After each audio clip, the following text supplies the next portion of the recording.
Senhor, nós queremos te render graças por este dia e pela rica oportunidade que temos de te cultuar.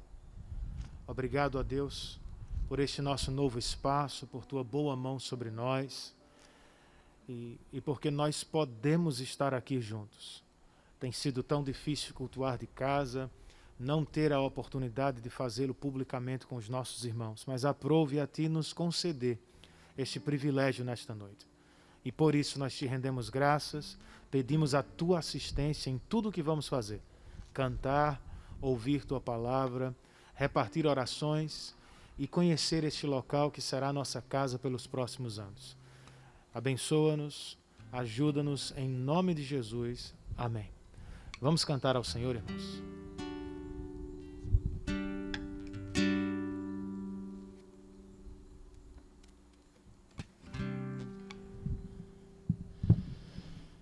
Vamos ficar de pé e adorar ao Senhor com algumas canções. Jesus, Ele exaltado, o Rei exaltado nos céus. Senhor, nós engrandecemos o Teu santo nome e agradecemos pela rica oportunidade de no meio da semana estarmos aqui para Te cultuar. Nós pedimos que o Senhor possa nos conduzir e falar por meio da Tua Palavra. Que nós possamos aprender mais de Ti e que possamos aplicar as verdades da Tua Palavra em nossas vidas. É o que Te pedimos em nome de Jesus. Amém. Podem sentar.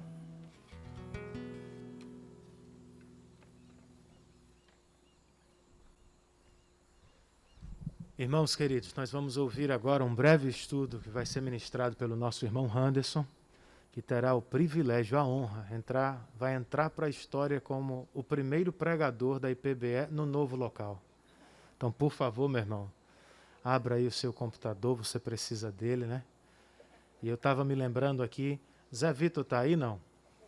Zé Vitor está chegando, Zé Vitor está disputando com o Anderson, ele disse que foi, na verdade, ele que pregou aqui pela primeira vez na reunião de formação do último mês, né? Só que a reunião foi lá em cima, então a gente pode dividir. Ele foi o primeiro pregador do prédio e você foi o primeiro pregador da tenda. Ótimo, que Deus te abençoe, meu irmão.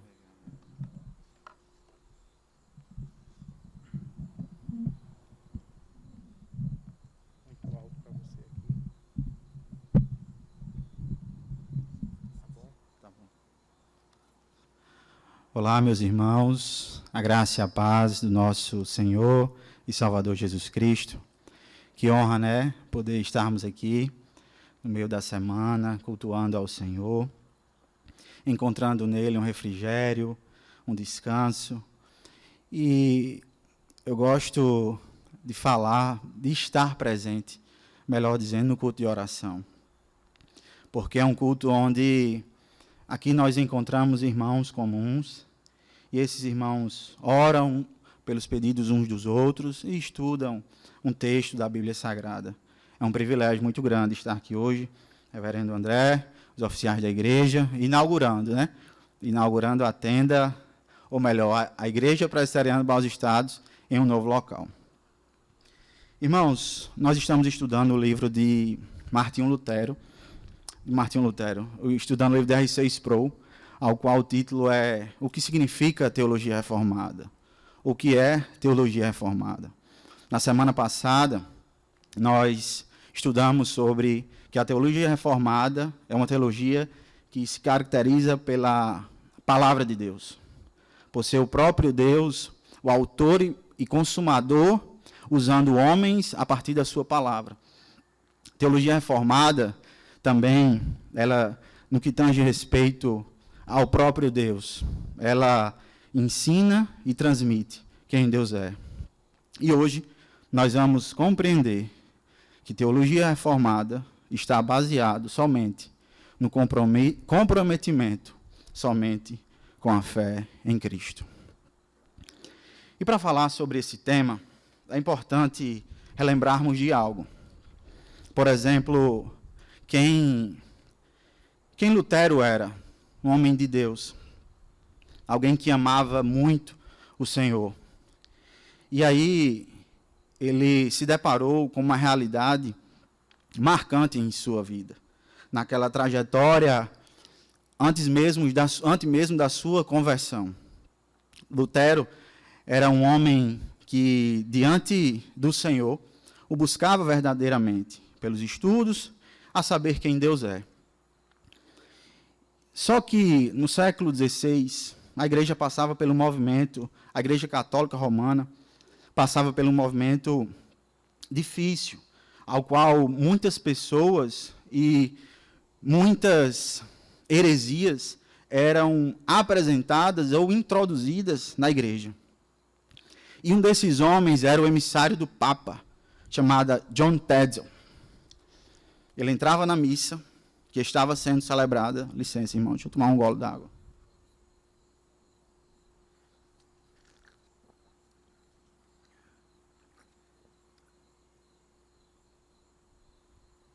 Ele estava na missa e ali passeava, causando terror às pessoas que estavam assistindo. E ele passava segurando em uma mão uma latinha e em outra uma moeda.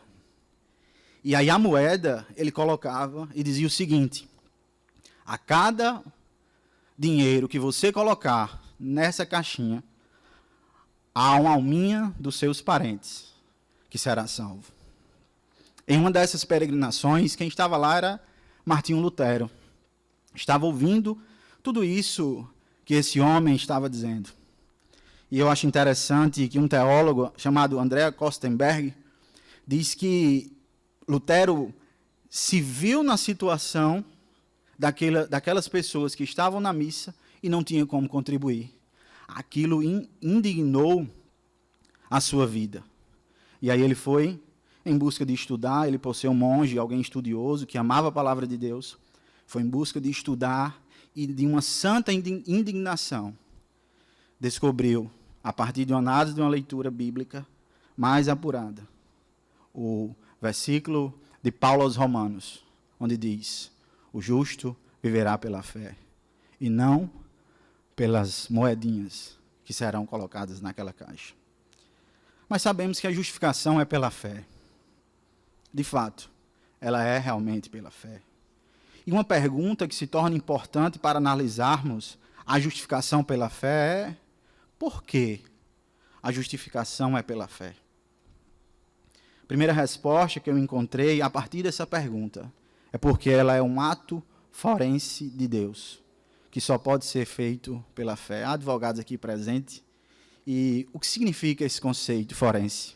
Vem da área jurídica, onde os advogados e juízes que geralmente trabalham com processos criminais são chamados de juristas forenses, pois, de alguma forma, ele analisa com maiores detalhes os processos por se tratar de alguns casos de crimes e no processo de justificação pela fé. É importante saber que também se trata de um julgamento. Um dos termos que a Escritura utiliza para falar do Senhor é um justo juiz. Os salmos retratam bem isso. O Salmo 7, por exemplo, aquele capítulo 7, versículo 1 até o versículo 11, ele trabalha muito os atributos do Senhor. E aí, no versículo 11, ele diz o seguinte: o Senhor é um justo juiz.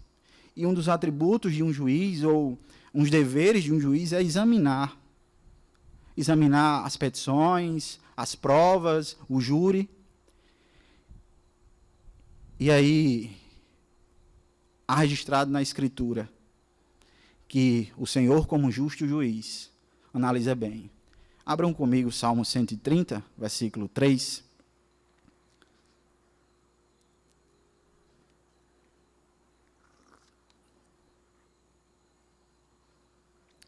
Diz o seguinte, como eu só tenho 20 minutos, então vou apressar um pouquinho, me perdoem, gente.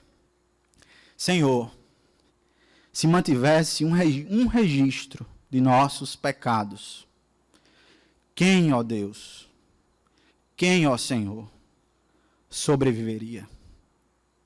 Essa, obviamente, é uma pergunta retórica de Davi, porque ele, como cada um de nós, sabe quem somos. Somos pecadores. Após a queda, o homem herdou o pecado desde o seu nascimento. O próprio Davi escreveu, após o seu pecado contra o Senhor, por ter cometido um ato imoral, o Salmo 51, e há registros naquele salmo dizendo o seguinte: o meu pecado diariamente me cerca. Sei que sou pecador desde que nasci. Ou seja, Davi sabia que existia pecado no seu coração e durante toda a sua vida, aqueles pecados ficarão gravados na sua mente. Para além disso, o pecado gerou para o homem condenação e morte. No Novo Testamento, o apóstolo Paulo diz em Efésios capítulo 2, vocês já estavam mortos em seus delitos e pecados. Ou seja, diante do tribunal de Deus, a sentença já estava certa. Condenação e morte. Mas, aí vem o que Martin Lloyd-Jones diz, o que seríamos de nós se não fosse o mais de Deus? Mas, Cristo interveio. Cristo intercedeu. Ao que o apóstolo João escreve, se alguém pecar, temos um advogado para com o Pai. Quem? Jesus Cristo, o justo. Esse advogado, de forma milagrosa, recebe o juízo de Deus, que era dos pecadores, aqueles que deveriam ser condenados, agora foram inocentados pelos méritos exclusivamente de Cristo Jesus. E quanto aos pecadores, os pecadores colocam sobre Cristo toda a sua vida e esperança. Justificação pela fé, em outras palavras, é saber que não fomos condenados por Deus, somente por Cristo, naquilo que Ele fez, mas que ainda vivemos em luta contra o pecado. Ao que Martinho Lutero diz, ao mesmo tempo que somos justos, também pecadores. Pergunta que eu fiz a vocês, por que a justificação pela fé tem que ser pela fé e não pelas obras, por exemplo? Porque as obras, diante da justificação, é insuficiente. Com isso, eu posso dizer que as obras são ruins? De forma alguma. Que elas não servem? Nunca. Mas que Cristo é único e singular no processo de salvação.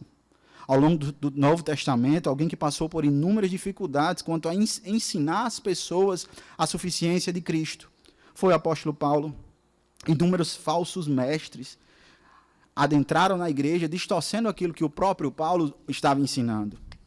Cartas foram registradas, relatos, inúmeros testemunhos pessoais, por muitas vezes apresentada pelo apóstolo Paulo de quem Cristo é, foram colocadas a fim de ensinar às pessoas a singularidade de Cristo.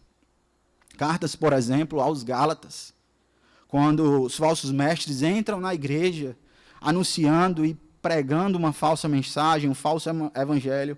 Cristo é suficiente, porém é necessário a circuncisão. Paulo chama de condenados, amaldiçoados, por estar ensinando algo errado na igreja de Cristo. Mas o que torna o seu argumento real, o que torna o seu argumento forte, o que torna o seu argumento lógico, ele embasa muito na sua biografia registrada nas suas cartas. Por exemplo, Filipenses capítulo 3, é uma conclusão. Cristo é suficiente. Por isso, eu não preciso de mais nada. Olha o que diz Filipenses capítulo 3, versículo 5 até o 6. Leiam comigo.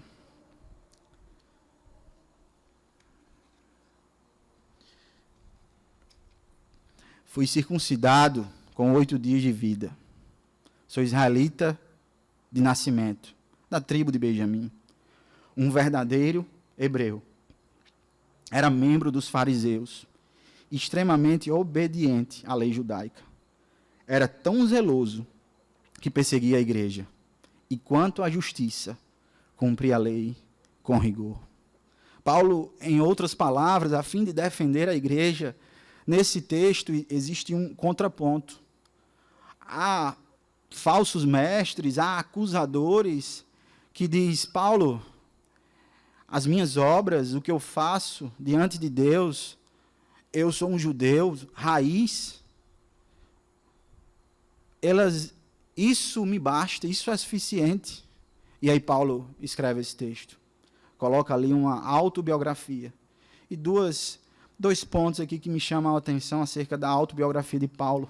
Quando ele diz que era um verdadeiro hebreu, algumas versões hebreu de hebreus. O que seria isso? Paulo, por ser um hebreu de hebreu, ele era conhecedor e mestre no hebraico. Paulo, por exemplo, ia para a sinagoga, cantava em hebraico, onde muitos judeus comuns não sabiam hebraico. Então, Paulo ele tinha uma capacidade de raciocínio melhor, onde passava a ensinar a partir do texto bíblico, do Pentateuco, nas suas línguas originais. Então, Paulo era alguém conhecedor profundamente do hebraico. Algo interessante também, a minha segunda colocação desse texto, ele diz que quanto à justiça da lei, irrepreensível. Em outras palavras, diante da sua vida, diante do livro do Pentateuco, na sua prática religiosa, ele não pecava. E o que ele fez diante de tudo isso? Olhe o currículo de Paulo. Sabedor do hebraico, um homem irrepreensível quanto às leis, ou às vastas leis, o que ele fez diante de Cristo. Todas essas coisas, conclui o capítulo 3 de Filipenses, no verso 11. Todas essas coisas são insignificantes, comparado ao ganho inestimável de conhecer a Cristo, meu Senhor. Rapaz, isso é muito valioso. Isso é impressionante, João Vitor.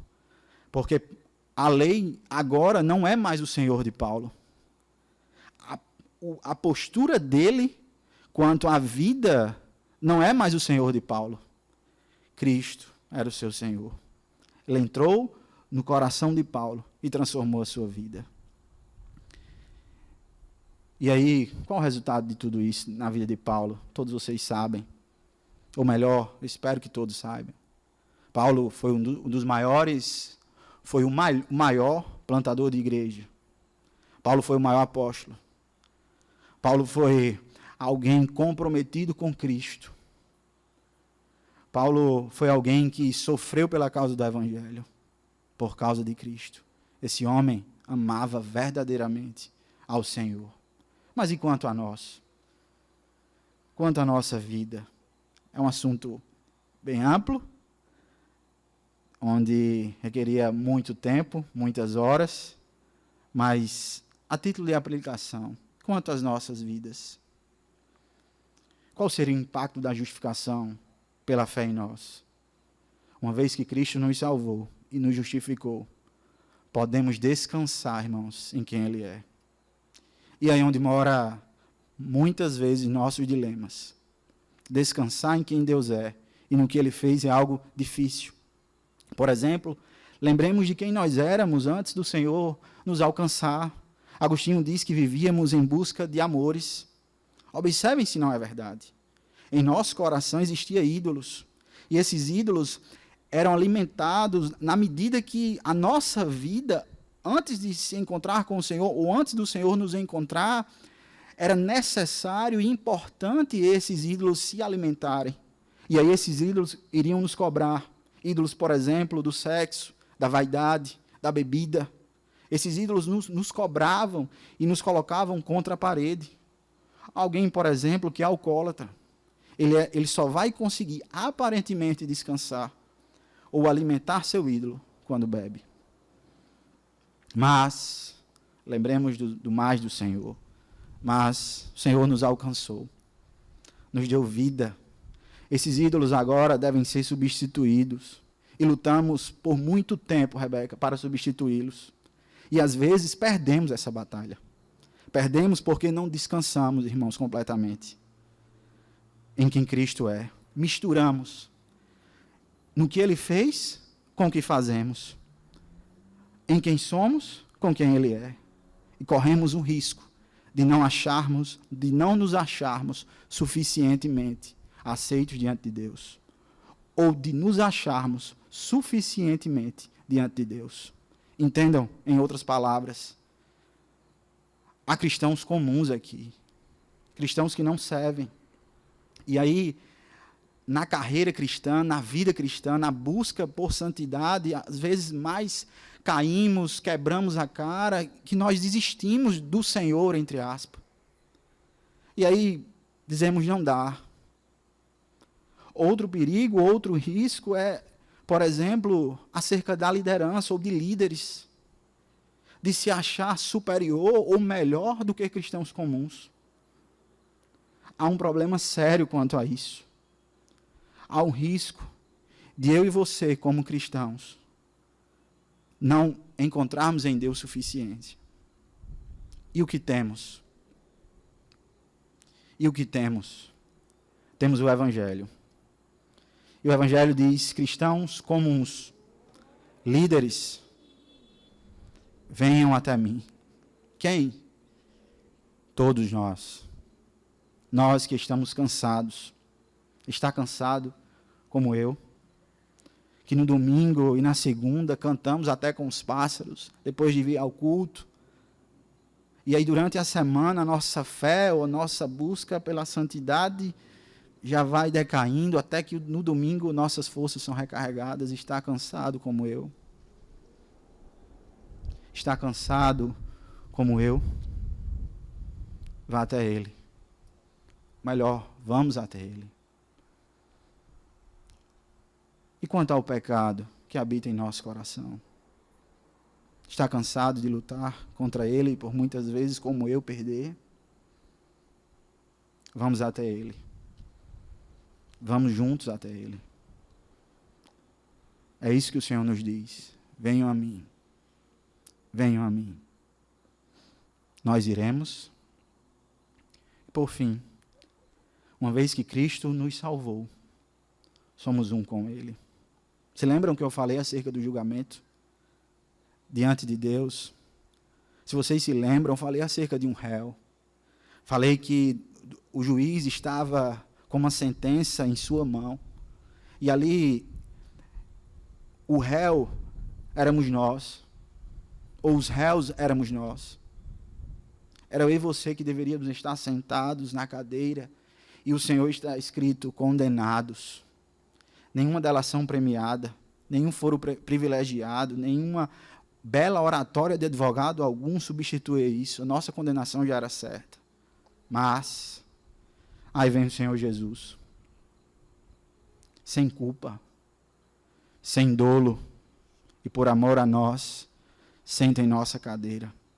Recebe uma condenação injusta, feito por homens injustos e pecadores. Sofreu a morte que era nossa. Morreu em nosso lugar. Para quê? Para quê, Zé Vitor?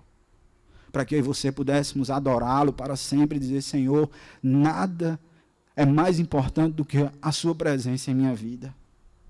E uma vez que o adoramos com toda a nossa força, com todo o nosso fôlego de vida, o Senhor vem com a sua graça, nos transforma, nos dá forças para seguir. E aí nós nos rendemos. Nós dizemos: Senhor, tudo que tenho é teu. Eu queria terminar com uma ilustração que eu vi de Joe Bick. Algo fantástico. Um senhor britânico, ele era piloto e foi chamado para participar de uma corrida ao qual o seu prêmio era milhares de dólares. E durante o percurso que saiu da Grã-Bretanha para os Estados Unidos, ele, após vencer a corrida, observou uma feira de escravos. E ali foi até lá e presenciou o leiloeiro oferecendo, melhor dizendo, alguns escravos. E ali existia uma escrava que estava para ser comprada. Uma moça bonita, jovem. E na frente desse rapaz britânico, tinha 2 homens, e esses 2 homens conversavam o que iriam fazer com aquela mulher, caso comprasse. Esse homem se sensibilizou com isso. E disse ao leiloeiro: Senhor, a oferta que esses homens fizerem aqui, eu vou pagar o dobro. Ao que o leiloeiro disse: como você vai fazer isso? Ninguém nunca pagou o dobro pelo escravo. Como você vai fazer isso? Você tem dinheiro? O rapaz respondeu, sim, tenho, está aqui. Vai até a escrava, segura em suas mãos e diz, vamos comigo. Ela cospe no rosto dele. Ele a toma pela mão, ainda segue para um escritório e lá coloca em um papel a seguinte frase, você está livre, pode ir. Entrega a ela e ela novamente cospe em seu rosto. E ele pergunta, você não entendeu o que eu fiz com você? Eu estou lhe dando a carta de livre acesso para onde você quiser ir, você não será mais escrava. E aí ela olha para ele, para e diz, você me comprou pelo dobro do que aqueles homens ofereceram para simplesmente me deixar livre? E ele diz, sim, comprei. E ela começa a chorar, a chorar, a chorar. Ele olha para ela e diz, minha filha, foi o que aconteceu? Por que você está chorando? Aquela jovem moça olha para ele e diz, Senhor, deixa eu ser tua escrava para sempre. É isso que o Evangelho faz, irmãos. É isso que Jesus fez na nossa vida. Nos libertou. Ao morrer a nossa morte, nos deu vida. E a maior resposta que nós damos a Ele é dizer, Senhor, eu entrego minha vida em tuas mãos. Que Deus possa nos abençoar. Vamos orar.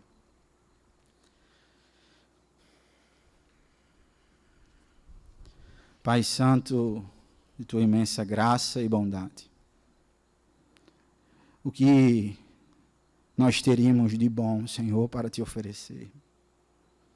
Merecíamos condenação eterna, morte eterna. Mas o Senhor mesmo mandou o seu Filho para nos salvar. E não nos resta outra coisa a fazer, Senhor. Como aquela mulher que se encontrou contigo, se abraçar e chorar, chorar e chorar. E dizer, nunca mais me deixe.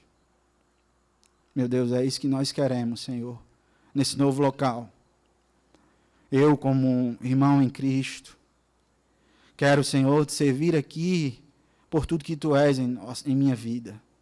Eu espero que os meus irmãos possam te servir por tudo que Tu és em suas vidas.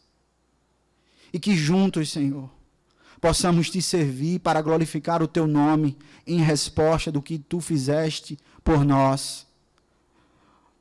Deus, muito obrigado por ter nos justificado. Muito obrigado porque o Senhor tomou a culpa que era nossa e nos deu uma vida diante de Ti. Abençoe, Senhor, esse momento de oração. Muito obrigado por esse culto que me abençoa tanto a minha família, abençoa tanto a outros irmãos. E que possamos estar aqui mais quartas-feiras para te servir, para receber da Tua palavra e ser encorajado pelas orações uns dos outros. Que Deus nos abençoe. Amém. Deus abençoe, irmãos.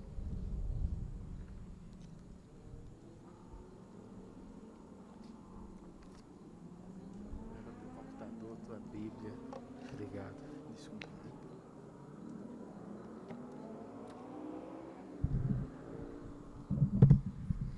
Espero que vocês tenham sido tão abençoados quanto eu fui, irmãos. Anderson, como ele colocou, ele realmente ama o culto de oração. E a prova disso é que ele não falta um. É um dos crentes mais fiéis no culto de oração das quartas-feiras. E eu muito me alegro de ver o empenho dele por participar e encorajar os irmãos a estar conosco. Pastor André, por favor, meu irmão.